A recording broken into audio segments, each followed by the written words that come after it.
नमस्कार, news top 9 मध्ये आपल्या सगळ्यांचं स्वागत। मी निखिला। सुरुवातीलाच पाहूयात मोठ्या राजकीय बातम्या। पुन्हा शरद पवारांकडे जाणार का या प्रश्नावर अजित पवारांचं नो कमेंट्स असं उत्तर। एएनआय वृत्तसंस्थेच्या मुलाखतीमध्ये घर वापसीच्या मुद्द्यावर अजितदादांनी उत्तर देणं टाळलं।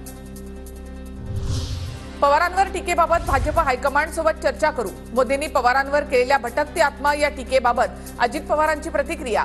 तर बारामतीमधील निकालाला पूर्णपणे मी जबाबदार, जिंकणारा आणि हरणारा सुद्धा कुटुंबामधलाच, अजित पवार यांचं वक्तव्य। अजित पवारांकडून पुत्र जय पवारांच्या बारामतीच्या उमेदवारीचे संकेत। बारामतीमधून लढण्यास मला फार रस नाही। मी 7 ते 8 वेळा लढलो। पक्षाची संसदीय समिती उमेदवारी संदर्भात निर्णय घेईल, अजित पवार यांची प्रतिक्रिया। युगेंद्र पवार शरद पवार गटाकडून विधानसभेच्या रिंगणामध्ये उतरण्याची चर्चा। बारामतीमध्ये युगेंद्र पवार विरुद्ध जय पवार असा सामना रंगण्याची शक्यता।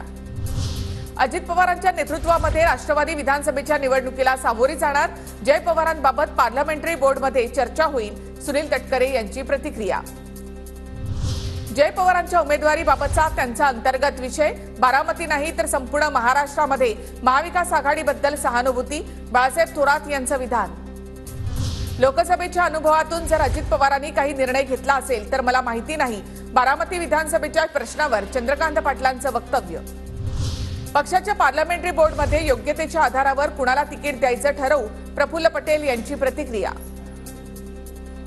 माझ्या विरोधामध्ये कुटुंबातील उमेदवार देण्यासाठी अजित पवार यांच्यावर दिल्लीमधून दबाव। कर्जत जामखेडमधून दादांच्या उमेदवारीचे रोहित पवारांचे संकेत।